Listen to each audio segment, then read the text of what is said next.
This is The Wealth Puzzle with Michael Mansfield from the Lynn Group.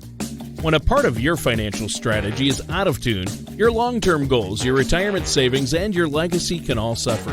With many years of experience in the financial industry, Michael provides his clients and prospects with the information they need regarding Social Security, retirement income planning, wealth management, and much more.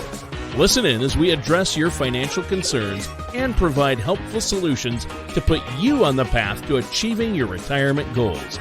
And now, here is The Wealth Puzzle with Michael Mansfield.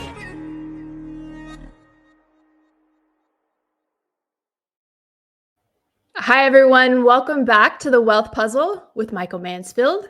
Hi, Mike. How are you? How was your weekend? And Tana? What, that was like a very I know. Intro. No. I'm Tana Pennington, and here at the Lynn Group, our focus is retirement income planning. And if you have not taken a look at what you want your retirement to look like, this is really, really important. There's so many details that you need to take into consideration. Please give us a call. We can help walk you through it, give you a big picture so you can understand what you're really shooting for, what your goals should be now for that enjoyment later.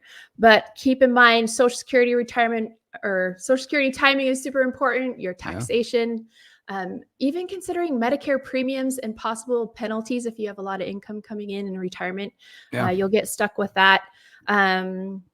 Also your risk tolerance and then your time horizon, definitely really good details to pay attention to. But also if you like the content of our show, please check us out on the website, thelindgroup.com, and Lynd is spelled Lynd. And give us a call. Boom. You can always tell the terrible weather in Texas because Tana looks like she's sitting. I'm gonna work on the lighting over here because it's not so good. One of her vaping smoke clouds or something. I do not vape. What? No. I thought it's trendy though. Dude, I was in the Vons parking lot the other morning before Boyna High got in session, which was a reality check. Tana and I, went to Boyna in the 90s. Yes, we did. Things have changed. And so, dude, you'd be shocked at how many kids are sitting out in the parking lots doing the vape. That's terrible. And I was just like, oh, what is happening? I know. I was talking I wanted to go grab all their ears. Yeah, shake their head. I know. I was talking to this one lady, my son has a friend in this class, and you can tell that she vapes, and you can just see the staining on her teeth. And it's like, wow, you can only imagine what else it's doing inside her body it's just not worth it. Tana's got a family full of dentists, so she's real good. Yeah. I focus on the teeth. No, I'm just kidding. Just kidding. Sorry. That's funny. Yeah. Well, don't go to Boyna High. That's all I learned. And I've got a daughter going into 8th grade next year. So we're like, my wife and I are like, what the heck are we going to do? It's kind of scary out there. Anyways. Unfortunately. All right. So weather sucks in Texas. That makes me feel better. So a fun fact. So last Friday, I called Tana. Tana and I, we're like creepy friends. We talk all the time. We talk all the time. All the time. It's like I'm like my mom where I can't have any dead space in my day. So I have to fill it. And so, it gets quiet for about 10 seconds. I don't know what to do. I'll call Tana. And silence is scary. What are you doing? Yeah. It's important client stuff. You need a constant noise.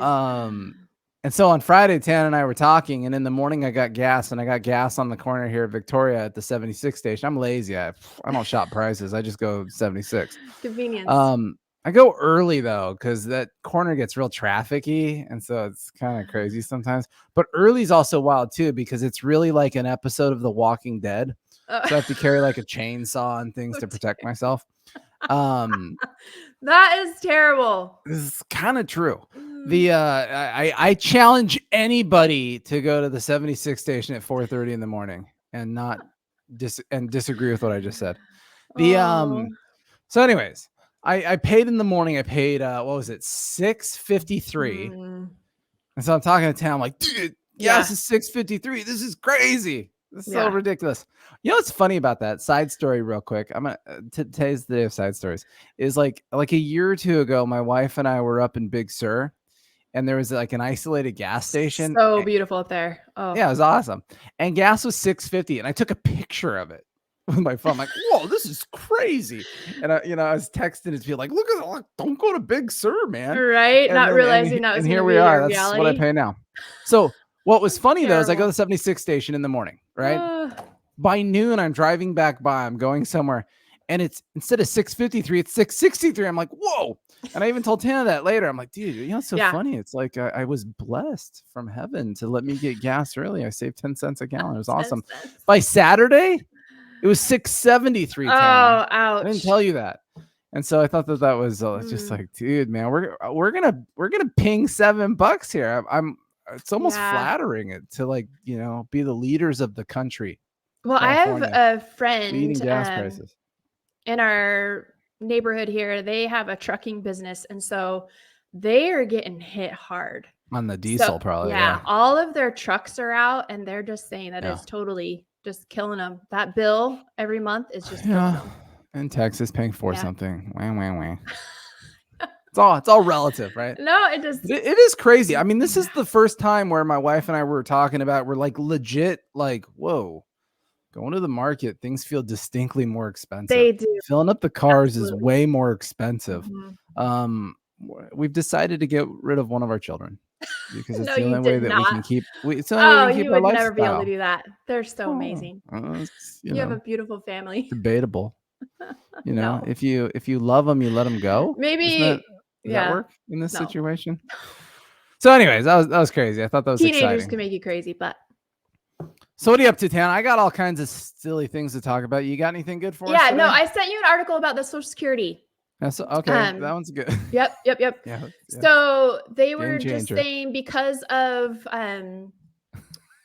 taxes coming in, also the payroll affecting it with unemployment rates are low, so obviously more people are making money out there at jobs. So they were saying that they're predicting that the Social Security benefit will be able to be extended and paid out longer than expected, which is good. Good news. I feel like people worry about that. You glazed that with happiness. It was nice. Well, I mean, it might affect me someday, right? Well, it might. It might. What Tana's referencing is the Social Security Trust Fund just said, hey, hot diggity dog, we can pay benefits for 1 year longer than we thought. Yeah. I mean, that's not a whole lot, but still, I mean, it's just positive. I like to bring out the positive. That's true. But it's the right trajectory. Yeah. So maybe next year they'll say it's in the right 3 years direction. longer, right? Yes. So I agree. At the moment, the way that it works with Social Security is the current math says full benefits are paid now until 2034. Yeah, 34. And then if there was a reduction in benefit at the moment, it's like 22% off your Social Security check. Then you're good to the rest of the end of the century.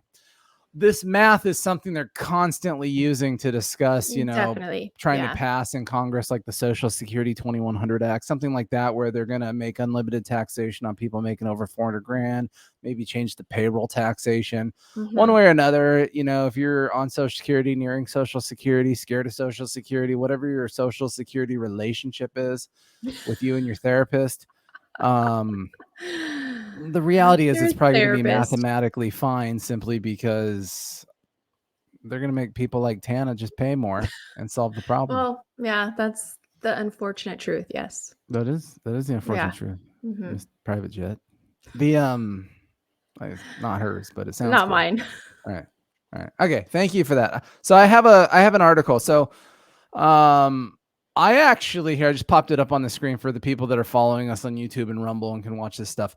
I don't commonly like full blown read articles because I'm smarter than all articles. So I can just say it all better. But I read this article and Tana read this article and she said, maybe you should just stick to the script and kind of pull out what you think is good and just read that instead of trying to dumb interpret it as usual. This is good stuff. And so it's a good article. I mean, the title of the article was Stagflation is Looming. Right? It's kind of like a Ron Burgundy thing. Like, remember when they put the question mark in the prompter and he's like, have a nice day? Day? You're like, who put that question mark on? So the same thing and this is wrong, economists say.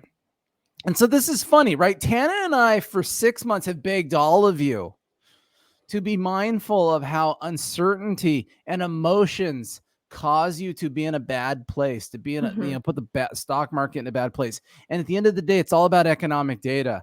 But we have this pessimism out there, right? We've heard about stagflation. We've heard about recessions. We've heard about depressions. We were talking about Don Lemon on his news a few weeks ago or a month ago or whenever that was ago that we talked about it, saying depression. I'm depressed. You said that. Anyways, so this article was interesting. I highlighted some stuff, so I'm just going to kind of read through it. So in the first paragraph, it says, recession is almost a foregone conclusion on the Bloomberg terminal. So Bloomberg, right? Big website, right? Short guy, big website. That was a joke. He's like a little tiny guy. Mike Bloomberg running for president. Tiny man, giant website. So on that website, they aggregate 150,000 news sources. So it's just kind of this, I don't know. I'm just going to leave it there. Swamp, trash can. I don't know. Well, that's a lot of news sources. So a lot of stuff comes in there. But what's interesting about that, right, is headlines with the word inflation increased 350%. Okay. Yeah, I'll give them that one. There's a lot of inflation out there. While the word strong economy declined 50%. You say, wow, that's interesting, because what it does is it kind of gets back to anxiety, uncertainty, emotions, fear. Are these things relevant and true? Sure. Is the economy as weak though as we think? I don't know. That's well, the thing is what? I worked in the news or media. I did back in college. It was really fun. Is not no. This was in college, media. And it was super fun. But to be honest with you, it's like we got our news from other news sources. So if one starts with this rhetoric and this theme, then of course, it's going to increase by 345%. Like they're all going to get that same. Everyone just plays off of it. Exactly. And it's like not a good way to report the news. You got to really find it from the sources, like you're saying, like from economic data and come up with your facts behind the it's kind of like playing the telephone game. Exactly. Okay, yes, that's a good point. It changes the story. So we should start something here at the Lynn Group. Mike is oddly good looking. Make sure that you tweet that or something. I don't know. I don't tweet. I've never tweeted. So that is awesome. I don't know what it means. I know. I don't even have a Twitter account or I don't TikTok account. I don't do any of that. I don't know what it means. All I know is my 13-year-old hates me for not letting her have it. That's all I know about TikTok. You're being a good dad. If she hates you right now, you're doing a good job. That's all I know is my relationship with TikTok's already bad because everyone hates me about it. All right, geez, paragraph 2. Holy cow, we're already halfway through the show. So it's funny. So remember, we're just talking about all this like pessimism, right? And then it says that's understandable amid a stock market rut when so many prominent commentators from the Treasury Secretary, from Goldman Sachs, have predicted resurgent inflation and now say recession is increasingly likely. I feel like those are weird words together. I know. Likely. They are not impressed. So now look, countersuit to everybody. What's happening here? We got a little condescending article going on here. They're not impressed that U.S. GDP has rebounded from the COVID-19 shock at the fastest pace in modern times, overtaking its pre-pandemic high of over $21 trillion. I'm impressed. But that's the whole point of this, right? Is they're saying, hey, there's all this pessimism, poo, everything's bad. And then it's saying, but here's an interesting data point, right? Because what is any clue what a recession is, Tana? Yeah, 2 consecutive quarters of decline. Yeah, contraction. It's shrinking, contracting, right? Everything's getting smaller. Yeah. And so it's like, well, that's funny that our GDP is back to all-time highs. Nor are they relieved by the fact that the Federal Reserve's preferred measure of prices, the PCE, is nowhere near replicating the runaway scourge of the 70s, despite rising the most since 1983. So, we're in a very current event issue of inflation, but mathematically ain't nothing like it was in the 70s. Okay. 77 economists. That must be a boring dinner, right? A boring dinner. Could you imagine? A lot of pocket dry conversation. A lot of calculator watches. Those slide rulers. Oh, that use a is slide so ruler? awesome. I had one. Never used it, I don't think. Mm. So all these economists contributing to Bloomberg predict the U.S. GDP will outperform the group of 7 developed nations during the next 3 years. Wow. Well, that's weird because we're going to outperform. That Yeah, outperform. That does not weird. sound It seems like like a recession. weird word. All 56 economists who provide quarterly forecasts not only see steady growth over 7 consecutive quarters, but also the absence of a Yeah, contraction. that's good news. What is it? I don't know. What's a contraction? Maybe the U.S. is Recession. not going to have a baby after all. Maybe Contraction. maybe the Those headline. are really painful, by the way. The headline words is there. It's really Braxton Hicks, Right? And not full blown. No one. Yeah. That's going to be a joke that only some people get. The Oh dear. What? Hey, come on.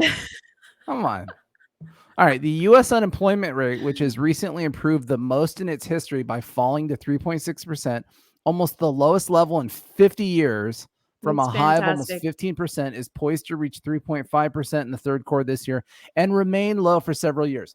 Now, that seems weird to me because what do you think that unemployment is relevant, Tana, during a recessionary period? Absolutely. But usually in a recession, unemployment is rising. Well, that makes sense, right? Because what is a recession? It means that things suck, right? The growth of the country is slowing down. Right. And Companies are not doing employers, well and producing as exactly. much money. I mean, remember what So the they might GDP be is, right? laying people off. They might not even hire at all. Right. It's Right. Because isn't that the whole point? Is you protect the bottom line of your shareholders. Absolutely. Just kidding. That was the old bottom line. There's a new bottom line now in this world, but we won't get into that in this show. We don't have enough time. All right. Page 2. Okay. Let's see. Recession forecast, partly cloudy. Oh, that's funny. So maybe it's not as bad as we think. So this one, I'm remiss to even get into this because it's totally confusing. Not for me. I understand everything. I meant for describing it to people. So what they do is they're always looking for all these predictors of recession, right? And so one of the predictors is they follow the yield curves based on interest rates and all these moving numbers. Right. And so when the 10-year yield on a bond goes below the 2-year yield on a bond, they call that negative. It's an inverted yield curve. Okay. And that is a predictor of recession. So it says here, when the difference of the 10-year and the 2-year treasury securities turned negative in March, because they did a few months ago, commentators immediately predicted recession because all 6 downturns since 1980 have come after negative or inverted yield curve. So historically, this is something that kind of predicates or prefaces or whatever the right word is there, some kind of contraction, some kind of decline in productivity. The article then goes on to say the same commentators were largely silent when the yield curve turned positive earlier this month by more than 0.2%. Yeah. That's kind of funny. Everyone's like, oh, there it is. And then when things go back normal, like, I don't know. Just kidding. I don't know what it meant. I'm gonna leave that one over there. At the same time, inflation mongering, Tana, how dare you talk about inflation? You're a mongerer complaining about gas prices. All right. You need to support the people that you've elected to office. And you know what? You need to just kind of keep it quiet about inflation right now. Inflation mongering took a respite when the CPI dropped to 8.3% from 8.5 last month. Fun fact, everybody, this Friday, CPI, Consumer Price Index, comes out again for last month. So you got to cross your fingers, cross your toes. Yeah, we'll be taking a look at that. It'll be interesting to see how that plays out. The feds, though, they don't like the CPI. That's the government's always funny about stuff like this, right? They like what's called the PCE inflation gauge. It's because it's lower, right? So it's only 5% instead of 8%. So they think that's a much better one for them to follow. The median forecast of 69 economists puts the CPI at an average of 7% this year, down to 3% next year, and 2.4% the following year. So we're on a downtrend. Actually, if anybody's watching this show, I've got a little chart up here. What it shows is it shows what's our GDP growth been for the last number of years and then projected for the next couple, and then versus what inflation was. So, for example, in the middle of the chart, 2021, last year, our GDP grew at 5.7%. Our inflation grew at 4.7%. This year, our GDP is projected to be 2.7%, and our inflation is projected to be 7%, right? It's high. But 7, to be fair, to get to 7 at this point, we need this bad boy to mellow out pretty quickly and soften into the second half of the year, because that's the only way we're going to get that number. Right. Above and beyond that, we can see that GDP stays relatively consistent, historically, whereas inflation comes down quite a bit. Yeah, That'd good be called a positive.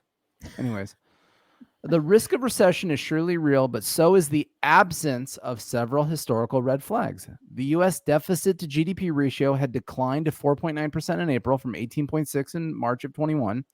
That's only 0.1% higher than the pre-pandemic level and only 1.6% wider than the 50-year average.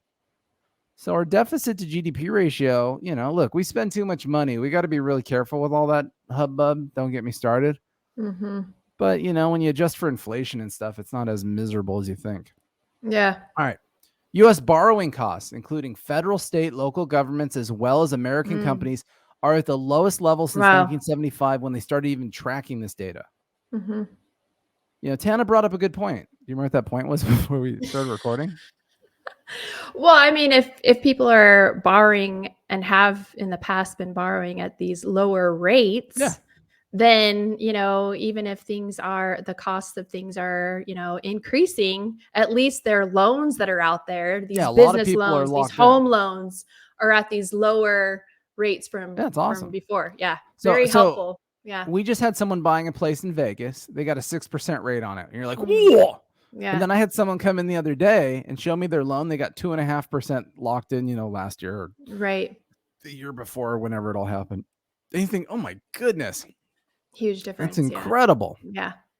So, to that point, even after yields climb 2 percentage points from the low, debt financing is still 2.8% lower than the 47-year average of 6.3%. So look, it's not as bad as everyone wants to act like all the time. Doesn't mean things aren't bad and there aren't problems. But I think this next one is actually interesting. We had a very sustained period of very, very low rates, said a fancy person at a fancy place.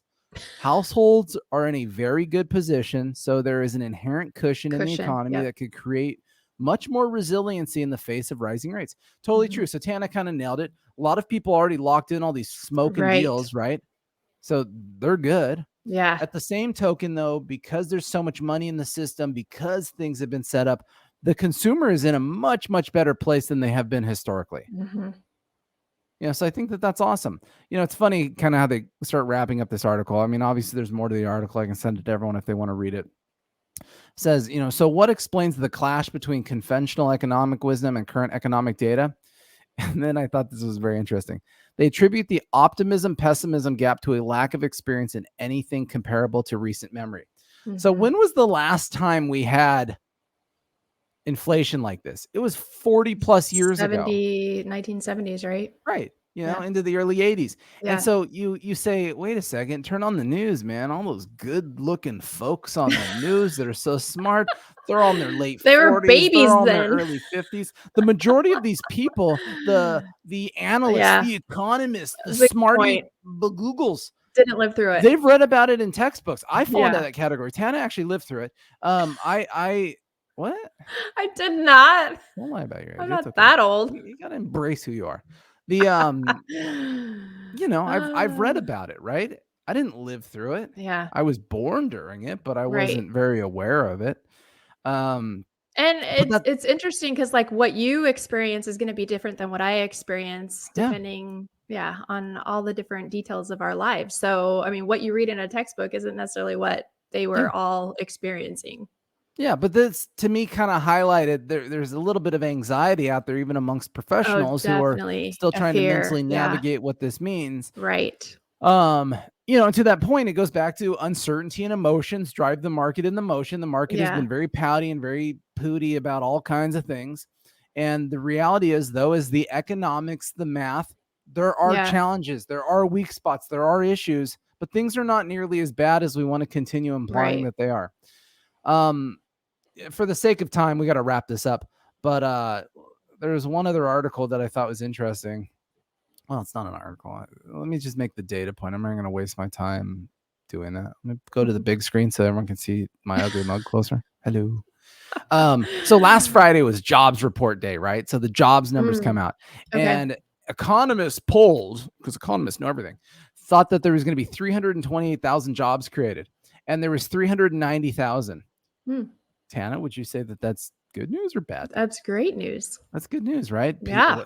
What? I thought we were in a recession. Employers are hiring at more than a faster rate than we thought. This is fantastic. Weird. And so what did the stock market do on Friday? Went down. Crashed 300 points. Unfortunately. We can't handle the good news. It was looking good midweek. We're starting to see it come up. Well, we're living in 2015 again. So in 2015, when the Fed started raising rates, all of the sudden, any good economic news became bad news, and the stock market went down because people are so addicted to the cheap, easy money, to what the Fed's going to do. Instead of the Fed just being the side hustle that no one really focused on, we're so focused on it that you get good news. Everyone's like, dang it, the Feds are going to raise rates more. This sucks. I don't want them to raise rates. So then the market gets pouty. They want bad news to come out because that means the Feds won't do anything. And I find that like just utter insanity at this point, right? I want good economic data. I want strong job growth. I want higher wages. I want all of that stuff. We're going to work through the inflation piece of this as we fix the money supply that's slowly improving currently. But the reality is the economy is back to life from some chaotic stuff we did do it in the last 24 months. And we all got to just have some positive vibes here. Yeah. Positive vibes. I still think it still circles back to that beginning kind of point that we made, is where, all of the news sources are feeding each other. And so that just continues that same, rhetoric that there's a recession coming and creating fear. And so it causes a mess. Well, it's crazy. It stinks, and until we can get past a little bit of this pessimism. But guess what? I mean, even in the last couple of weeks, the stock market has come up a ton, right? Ever since we did our show about those corrections and historical events. Right. So I like to take the credit that it was our catalyst that drove the stock market back up. High five. Yeah. 1, 2, 3. All right. So, all right, we're done here. So, hey, give us a call, 805-500-7035, 805-500-7035. Visit our main website, thelindgroup.com. Lind is LYND. Otherwise, hot diggity dog. Everyone have a great week. Yeah.